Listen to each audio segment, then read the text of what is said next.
Alright, so you've just bought your new Rolex or you're thinking about getting one. But do you ever wonder what your Rolex says about you? No? Well, guess what? We're about to find out. From the refined to the flashy, today we're taking a look at what your Rolex says about you.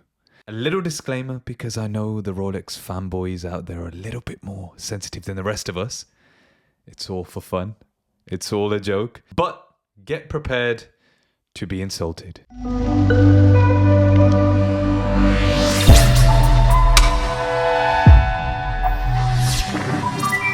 Before I do get into the insulting, let me introduce myself. I'm Jag from Jag's Watches. I clearly do not take this channel too seriously, but if you are into light-hearted, watch-related content, please do consider subscribing and hit that bell icon. Thank you. So I thought I'd ease you guys into the video and not be too hard with you to begin with. So starting off with a positive note. First up, we've got the Rolex Explorer. Yes, probably the best of the bunch. And those of you that have a Rolex Explorer know that. If you're wearing this, you've got refined taste and you probably go for long hikes in the Swiss Alps just to show off your ability to appreciate the outdoors. But all you're doing really is just signaling that you're someone with a calm, classic vibe who isn't trying to scream, "Look at me!" from the mountaintop. You're not the one for a bit of flash and you just enjoy the fine things in life, like maybe a glass of wine, some meats and cheeses, who knows. But nice work, buddy. You clearly have good choice. See, we're starting off quite nicely with this video. Now we're moving on to an iconic watch. Dare I say, the most iconic watch of all time? The Rolex Submariner. This is the classic, I've got money, but I don't want to admit it. You, my friend, are the type who's probably still holding onto your college hoodie, even though you're in your 40s or your 50s, and you tell anyone, it's fine, I can wear it to anything. I'm talking about the watch, not the hoodie. Let's not forget, you've probably got a drink in hand at every social event, usually at an overpriced bar, of course. You're a walking cliche, and you know it. But hey, at least you can dive, or pretend to. For some reason, I think over the last 5 years, the Rolex Submariner is absolutely everywhere. London, my brother-in-law in New York tells me every other person has a Rolex Submariner. And you know what? I don't blame you. It is a safe option. It's a great watch. It's a great diver. Not that you're diving with it, of course, but it's such a versatile watch. I really do like it. It's a boring choice, but a great choice. Now, moving on to the Rolex Day-Date, being a little bit more flashy now. So you're one of those then, hey? You wear this because you think it's an exclusive club. Spoiler, it's not. You love telling everyone you have a day date without ever really explaining why you bought it. Here's the deal though. You wear it because you want to flex. You know you're not the president of anything, but you want everybody to think you are. When you show up to brunch, you make sure that the shine catches the light just right. I can do it just about with my Breitling. Kind of. Not really. You probably drop about 20 names. Oh yeah, my buddy Tony has a yacht and yeah. Not sure if you're serious or just hoping you sound important. That's my take. Okay, moving on to the Rolex Datejust. I absolutely hate this watch, so we're going to be a bit more... We're going to ramp it up a little bit, guys. The Rolex Datejust. You definitely belong to I'm just here for a good time. I just wanted a Rolex. I don't care which Rolex, I just wanted a Rolex on my wrist. You are somebody who doesn't have a clue about watches. You just wanted to get a Rolex from the AD and say, I got it brand new from the AD. I didn't go to the grey market.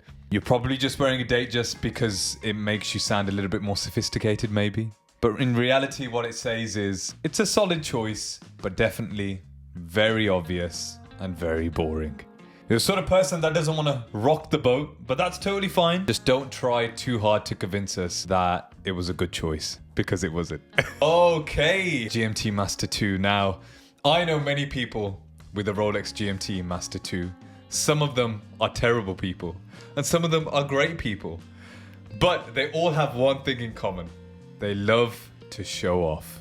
Oh, you're the type of person that loves reminding people that you're a jet setter. You are traveling left, right, and center. One day you're in Dubai, the other day you're in Australia, the next day you're in New York. And that's why you needed the GMT. You needed to be able to track 2 time zones, maybe 3. You're always on a 2-week vacation every other month. Or maybe you're actually a pilot. Now, I just want to say, if you're a pilot and you wear a GMT-Master II, none of these insults apply to you. It's everybody else. I just want to put that caveat out there. Look, we know you bought the GMT because it looks cool. It's a professional tool watch and you use it to mark off your Instagram travel goals. This watch of yours probably features in every single post on Instagram. One of these guys that pose like this. Everybody knows one of those guys. Don't lie. Let me know in the comments if you know them. I know too many. Oh my god. Okay. We're going to move on because I'm having too much fun with the GMT-Master II, as you can tell. The Rolex Sea-Dweller.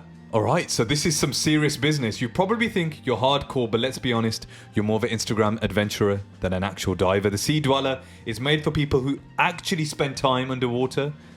Does that apply to you? But here you are wearing it while sipping craft beer at a rooftop bar. But hey, you've got an image to maintain, right? You need something that says, I can handle the ocean depths.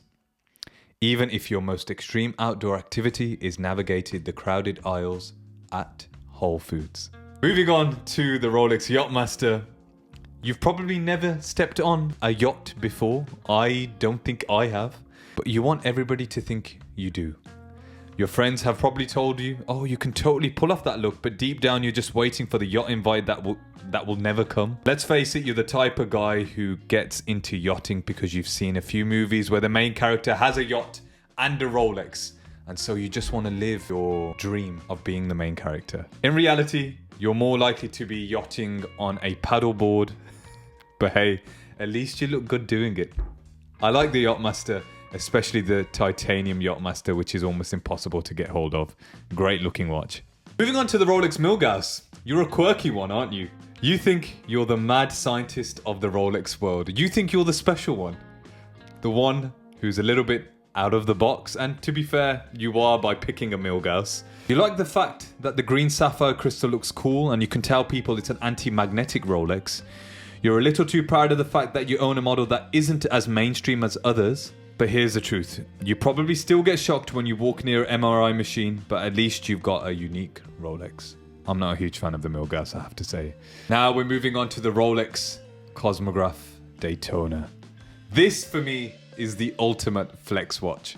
Especially if you got it from the AD. If you're wearing this, you're clearly not shy about your wealth. You're probably someone very important. You bought the Daytona because it's fast, it's a little bit flashy, it says I have money and I know how to spend it. But let's be real, you're never going to drive a race car. The Daytona legacy comes from motorsport, but you've never even been on a track. But hey, at least you're trying to convince us you're into cars. Keep dreaming. Now, we move on to the Rolex Deepsea. This is the last watch in the video. You bought this watch because you wanted to show everybody you're an adventurer.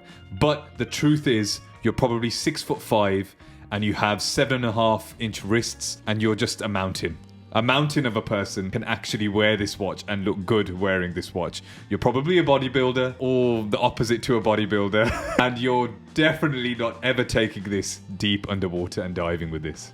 But hey, at least you look deep in your office meetings. Deep in thought maybe, about maybe hitting the gym later on. I don't know. So there you have it. The true meaning behind what your Rolex says about you. Whether you're a refined explorer or just pretending you know what a yacht is, your watch tells all of us a little bit more than you think. Now let me know in the comments what Rolex you wear and whether I was completely off the mark or if I hit the mark. I can almost imagine that I haven't hit the mark at all. But hey, I hope you've been entertained by this video. Let me know in the comments below if you agree with my takes, if you can resonate with some of my thoughts about these Rolex wearers. And if you've enjoyed it, please do like, subscribe and hit that bell icon. I've been Jag from Jag's Watches and I'll see you in the next one. Peace.